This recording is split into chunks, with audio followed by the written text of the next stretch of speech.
Our boy Kanzuya enters Genetics Academy to follow in his late sister's footsteps. But as he steps onto campus, a lone figure catches his eye, looking exactly like the sister he lost. As cherry blossoms drift through the air, Kanzuya spots the blonde girl again. Overwhelmed by emotion and disbelief, he starts to wonder if his sister could actually still be alive. Lost in his memories, our guy rushes forward and pulls the girl into a tight embrace, crying out for his sister.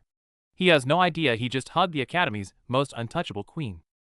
This sudden hug causes a catastrophic opening. Completely stunned, Satellizer loses her focus during combat, allowing her opponent to ensnare the legendary queen in a trap she can't escape. News of the untouchable queen's first loss spreads like wildfire. The entire student body is buzzing with gossip about the idiot who dared to interfere in her match and cause this disaster. Summoned to the principal's office, Kanzuya learns about his heavy responsibilities as a special candidate. At the same time, he begins to realize the sheer scale of the mess he's created. Outside, Kanzuya meets the student council president, Chiffon. Known as the Smiling Monster, her gentle expression hides a terrifying power as she teases our boy about his recent stunt. Chiffon explains the terrifying legend of Satellizer and her untouchable reputation. Seeing Kanzuya's confused face, she seems quite amused by the chaotic school life he's about to endure. While our boy is hearing terrifying legends about the queen and her violent past, a sudden tremor shakes the building, signaling that a major conflict has already begun. Back at the field, Satellizer stands ready with her blade despite her visible fatigue. The moment students spot the untouchable queen, they scatter in panic to avoid the fallout. Janessa gloats over her recent victory, claiming the queen title for herself now that she's defeated Satellizer. Faced with such mockery, the injured Satellizer can only grit her teeth. With words exhausted, the fight resumes as Janessa dives from the air with her lethal chains. Satellizer steadies her stance and grips her sword, preparing for the violent assault. Sparks fly as the chains and blade collide.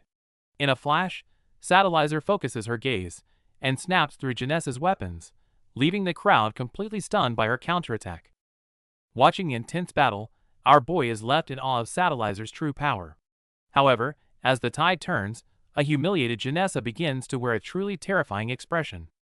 Consumed by rage, Janessa decides to break the rules by activating the Forbidden Pandora mode.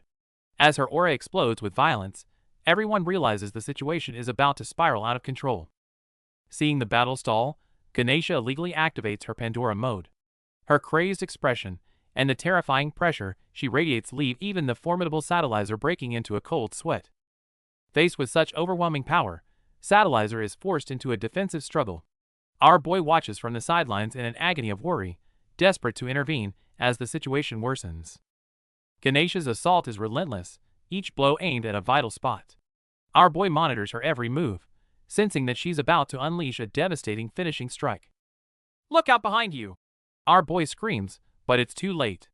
Cold chains instantly wrap around Satellizer's neck, violently hoisting her high into the air. Ganesha bellows a twisted roar, lashing out with her chains.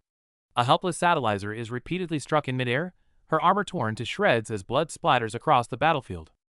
Staring at the suspended and nearly unconscious Satellizer, our boy is utterly horrified. This is no longer a duel. It has turned into a cruel, one-sided slaughter. Ganesha stands amidst the wreckage, mockingly savoring her vengeance. However, in the face of such senseless brutality, our boy's shock begins to sharpen into pure rage. Unable to stand by any longer, our boy rushes forward to intervene. But Ganesha, blinded by bloodlust, delivers a savage back kick that sends him flying, coughing up blood. As Ganesha launches her savage assault, Satellizer suddenly erupts with power, pushing back with an intensity that leaves the onlookers completely frozen in shock. With a sudden surge of strength, the tide of battle flips in an instant. Watching this unbelievable scene unfold, our boy stands there completely stunned, struggling to process what just happened. As the smoke clears, Satellizer stands alone with her massive weapon anchored in the ground. The fight may be over for now, but her damaged armor tells the story of how intense the clash really was. Just in time, faculty members step in to put an end to the chaos. A weary Kanzuya heads back to his dorm, only to be greeted by his new roommate, Arthur, who's a bit more energetic than he expected. Over tea and a meal, Arthur proves to be quite the chatterbox and a well-informed one at that. He starts filling our boy in on the Academy's power structure and the reputation of the girl he just saw in action. Late that night, our boy lies awake, tossing and turning. He can't stop feeling guilty for mistaking Satellizer for his sister, and decides he needs to offer her a proper apology tomorrow. Elsewhere in the academy, a more sinister vibe is taking hold. Miyabi, a third-year student, gathers with her clique to discuss the latest rumors circulating through the halls. Miyabi sets her sights on the photo of our boy, a predatory look gleaming in her eyes. Known as the Limiter Devourer, she's clearly decided who her next target is going to be. Class just ended, and our boy is chatting with his friends. Everyone is warning him to stay far away from the school's most dangerous girl. But all Kazuya can think about is finding Satellizer to apologize. As the group heads to the cafeteria, the delicious food quickly grabs their attention. With tempting meals all around, the gang lines up and happily chats away, completely unaware of what's happening nearby.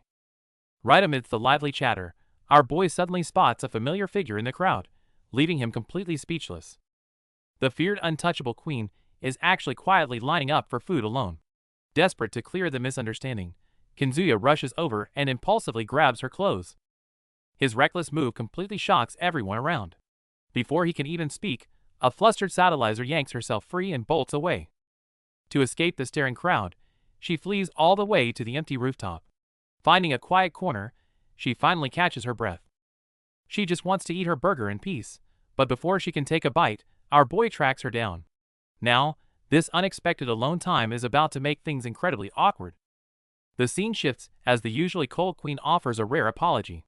Satellizer admits she lost her match just to save our boy, leaving him completely stunned by her sudden honesty. Despite claiming she's just returning a favor, the Untouchable Queen doesn't pull away when our boy touches her. Instead, she stands there completely flushed as the air turns thick with tension. Satellizer softly admits that our boy is the only exception to her trauma. This breakthrough in trust pulls them closer, leaving both of them flustered by the sudden romantic spark. The romantic moment is shattered when an uninvited guest interrupts. A purple-haired senior appears with a provocative tone, looking at the pair with eyes full of mischief and clear ill intent. Chaos ensues as the senior tries to claim our boy for herself. Satellizer fires back, officially declaring him her limiter, leaving our poor guy sweating bullets between these two powerful women. When our boy firmly rejects the senior's advances, her smile vanishes instantly. With the chilling sound of chains, the quiet corner of the academy transforms into a lethal battlefield. The attack is merciless, leaving Satellizer severely injured under a barrage of chains and daggers. Facing such overwhelming power, our boy and the queen find themselves in a desperate fight for survival. The battle is heating up. The new girl, Lana, isn't just powerful, she's bold enough to provoke her opponents as she launches a fierce assault. Before anyone can blink, Lana turns into a blur. She rains down blades with such speed that it leaves the opposition struggling just to keep up. Watching the figures clash, our boy is completely stunned. At this level, they're moving so fast his eyes can barely track their movements. With a massive boom, the two collide head-on. Lana showcases incredible skill in the heat of battle, leaving everyone watching in a cold sweat. But Satellizer isn't going down easily. Spotting an opening, she grabs Lana's arm and slams her away, instantly seizing control of the fight. Lana screams in agony as the heavy hit connects. The sudden violence chills the air, and even our boy can't hide his shock and concern. But then, Lana starts laughing through the pain. Her twisted excitement is bone-chilling, proving she's a far more dangerous combatant than expected. Suddenly, Lana's eyes undergo a bizarre change as a powerful hidden energy awakens. It looks like the real storm is only just beginning. Watching Satellizer struggle, our boy shouts her name in desperation, but the chaos unfolding is already beyond anyone's control. Even the powerful queen looks terrified under the brutal assault. With the sound of tearing fabric, her defenses are slowly being shredded. The enemy deploys a dirty tactic, and cold chains instantly bind Satellizer, stripping her of any chance to fight back against the mob. Even while captured and in immense pain, Satellizer's only concern is our boy's safety, going as far as to beg her captors to let him go. The villain Miyabi isn't stopping. Instead, she doubles down on the humiliation, openly tormenting the queen who can no longer defend herself. The sheer cruelty leaves Satellizer curled up on the ground in agony, while the aggressors mock her with chilling, sadistic laughter. Seeing his proud senior being trampled like this, our boy is paralyzed by horror and rage. But it seems this cruel lynching is only just beginning. The battle has spiraled completely out of control. Seeing Satellizer's brutal suppression of her opponent, our boy is left speechless, chilled by the sheer intensity of the scene. Back on the battlefield, Satellizer's assault grows even more ruthless. With fury in her eyes, she looks ready to tear her opponent apart, leaving our boy desperate for a way to intervene. Ganesha is left utterly broken under Satellizer's relentless fury. Our boy is deeply shaken by the carnage, having never seen the Untouchable Queen act with such cold-blooded cruelty. The one-sided massacre freezes the very air. Satellizer shows no signs of stopping, even tearing through her opponent's gear. Our boy can hardly believe this is the person he wants to protect. With a final, lethal strike, a cold blade pierces through, and a scream echoes across the academy. This is no longer a duel, it's an execution, leaving everyone breathless with horror. Satellizer lets out a chilling, mocking smile, seemingly lost in the dark thrill of venting her own pain onto others. To our boy, she has never felt more like a stranger. As Ganesha lies in a pool of blood, the crowd can only gasp in terror. Our boy covers his face in anguish, wondering how their relationship could have spiraled into such an irreparable state. Yet, as Ganesha's consciousness fades, her memories drift back to warmer times. She was once just a girl who smiled shyly at her partner, a tragic contrast to her current broken state. The scene shifts back to the hospital. While our boy keeps a smile to reassure everyone, the heavy atmosphere doesn't last long, as news from the operating room suddenly puts everyone on edge. Soon after, Satellizer gently brushes our boy's cheek, leaving him completely stunned. Before he can even process the moment, Lana jumps in with her usual confidence, making the group dynamic even more complicated. Right then, President Chiffon steps in with her trademark smile. She casually rests a hand on our boy's shoulder, and while she seems to be joking, the underlying pressure she exudes makes the whole room go quiet.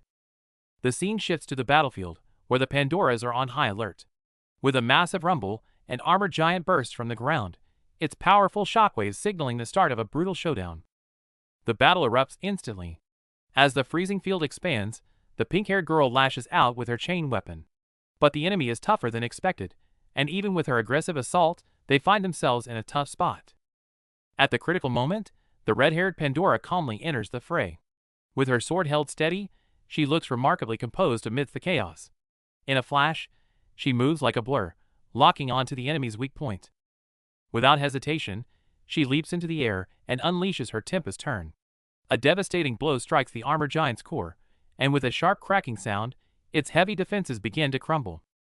With the armor completely shattered, the crisis is finally averted for now. Looking at the fallen foe, everyone lets out a sigh of relief. While our boy is still processing the scale of the fight, the will of the Pandoras proved much stronger than any armor. With the mission wrapped up, Arthur is amazed by Ingrid's efficiency taking down a target in just 40 seconds. Meanwhile, Janessa seems lost in her own thoughts. The conversation shifts to the problematic sophomore, Satellizer.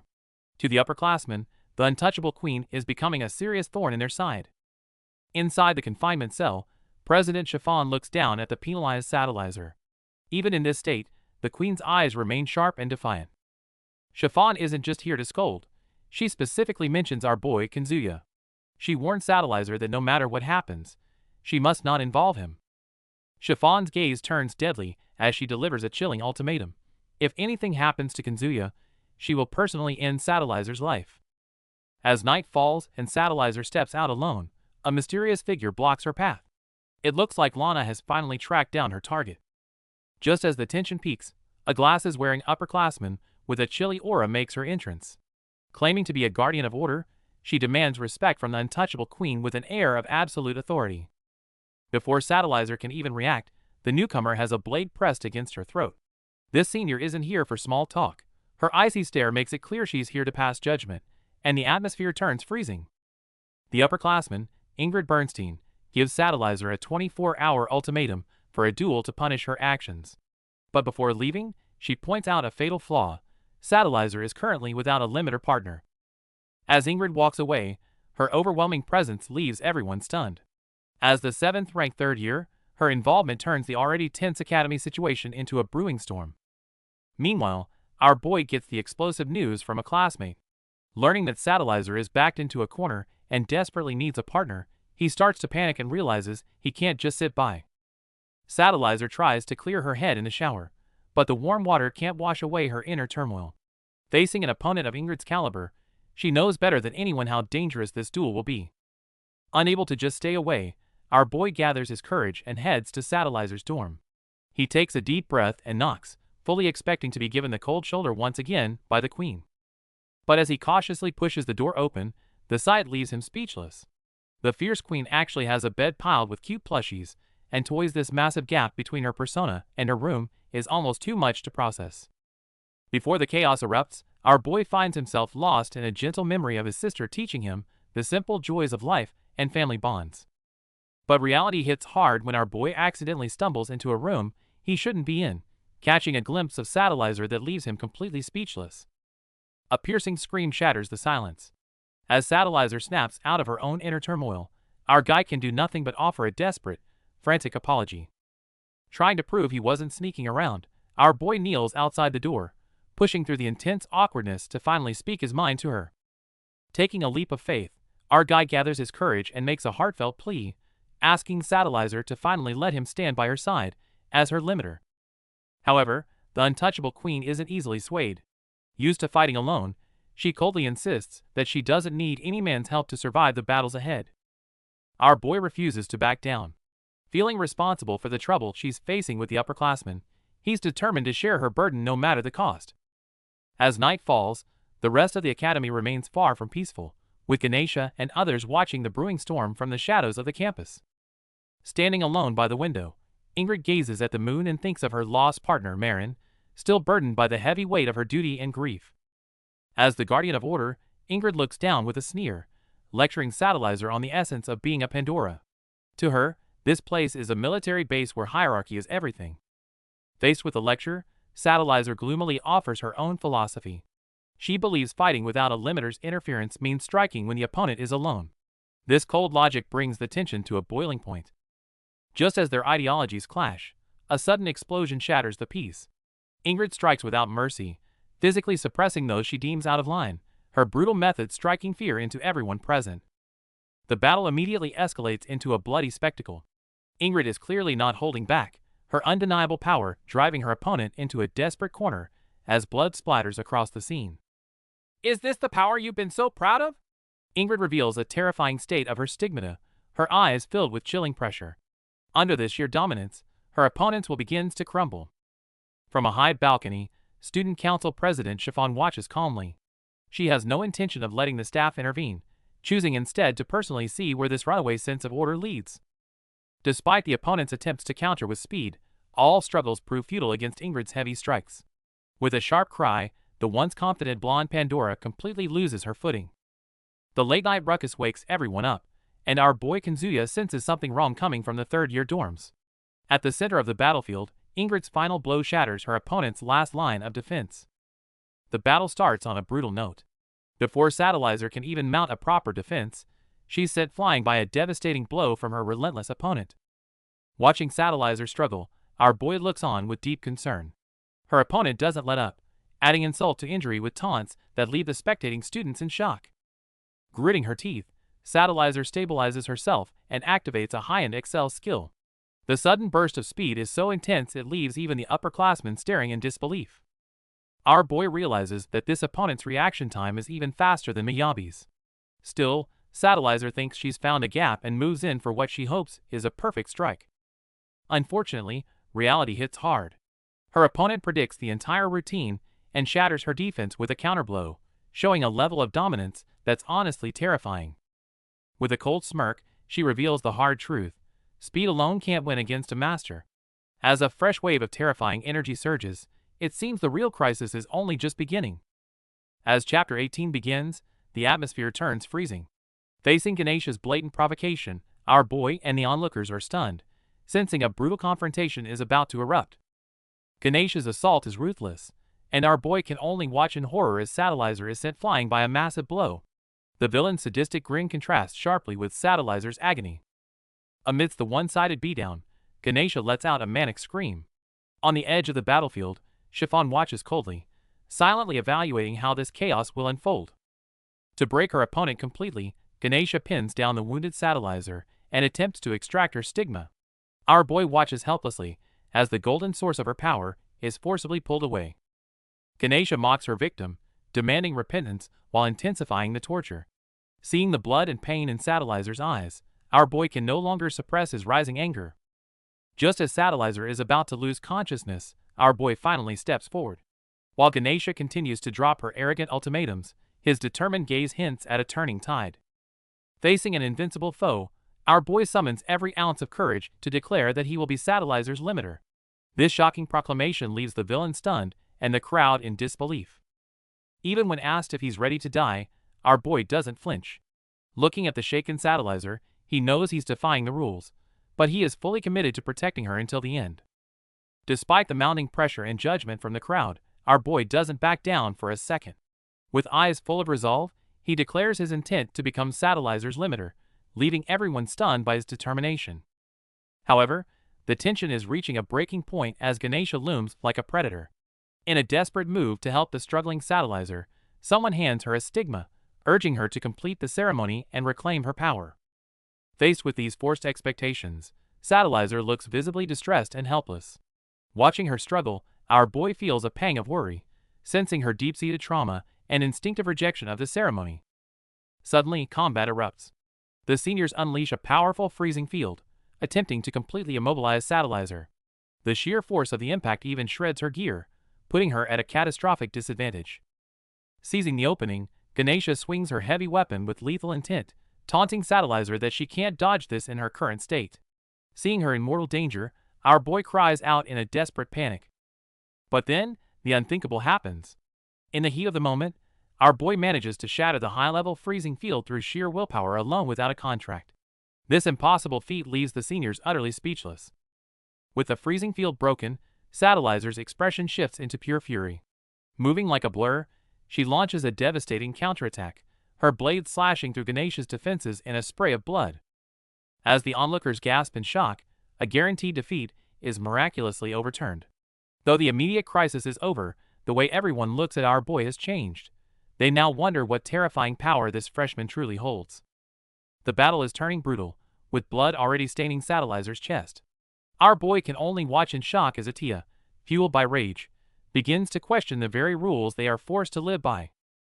Atia swings her heavy weapon with terrifying intensity, leaving our boy paralyzed with fear. The situation has spiraled out of control, putting even the powerful Satelliser in a life-threatening spot.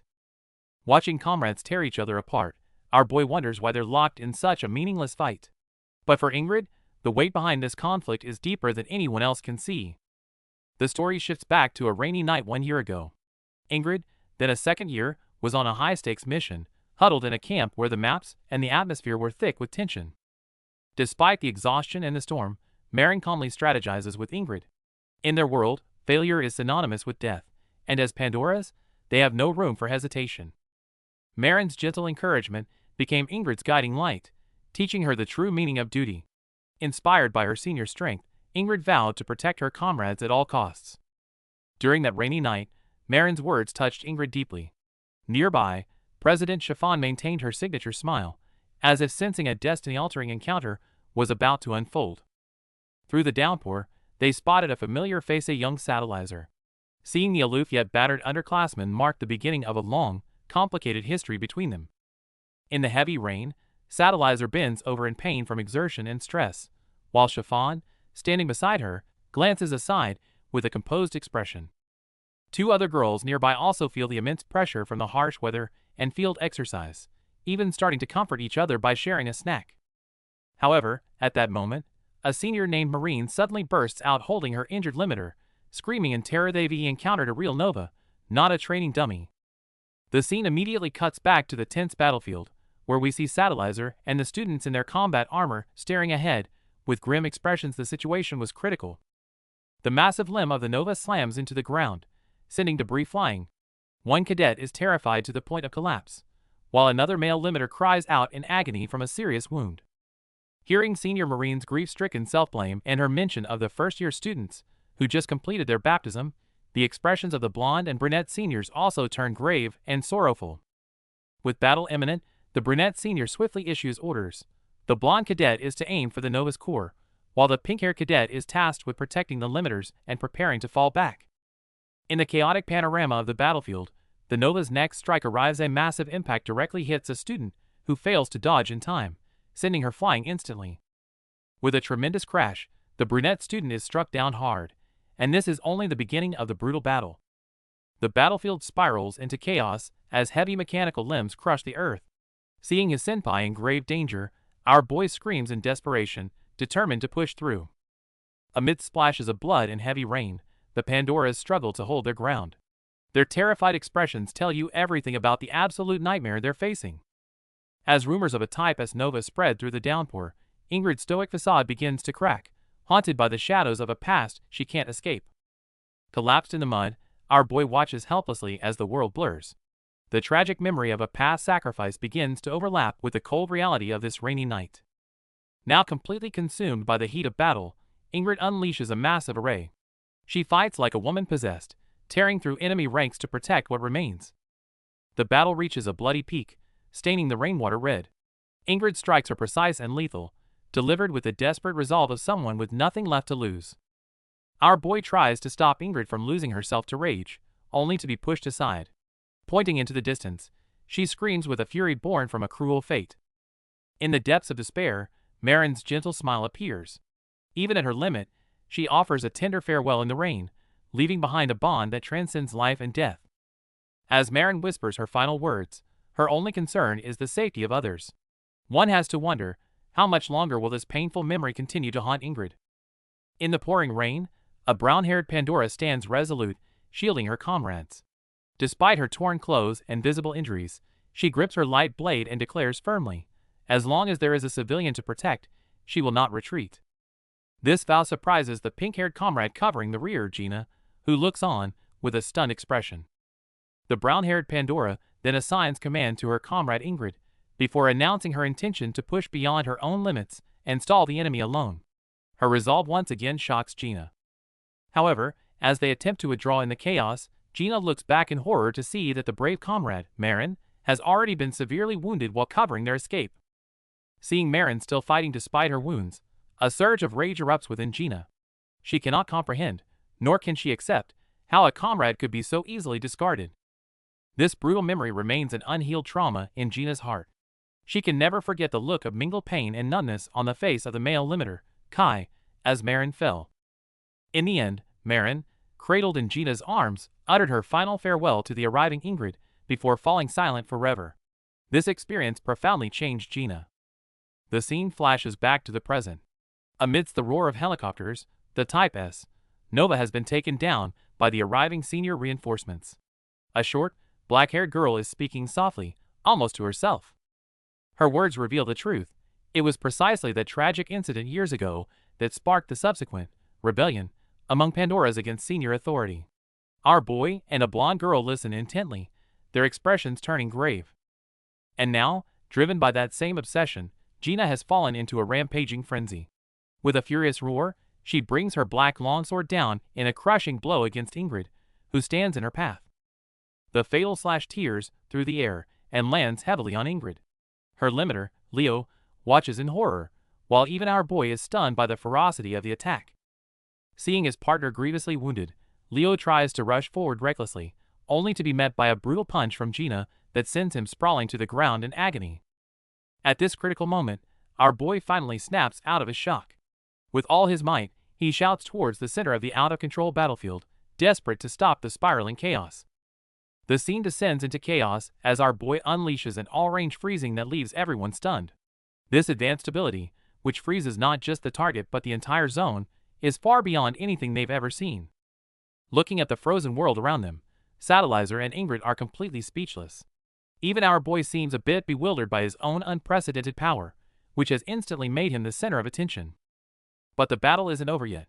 Ingrid is the first to break free, shouting for her limiter, Leo, to act. Realizing our boy is the primary threat, she moves to neutralize him, sending the tension skyrocketing again. Facing Ingrid's fierce assaults, Janessa erupts in rage, forcing herself to move even within the freezing field. Ingrid thought neutralizing our boy would secure her victory, but she clearly underestimated her opponent's resolve.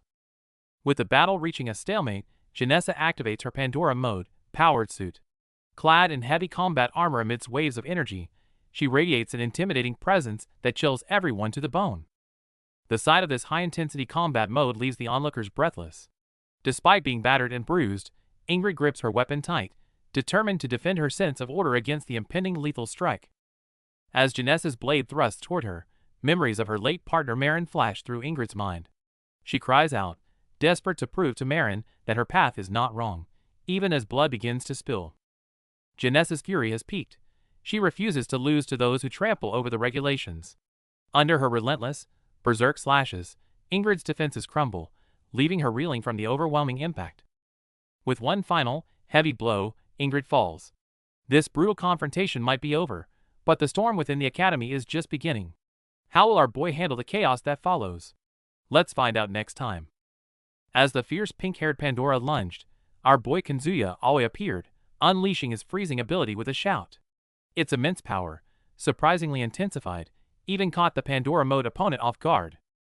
Not just the opponent, but Satellizer and President Chiffon were also stunned by this extraordinary power. Kazuya's stigmata had clearly surpassed the limits of the Academy's Pandora suits, making the situation far graver than anticipated.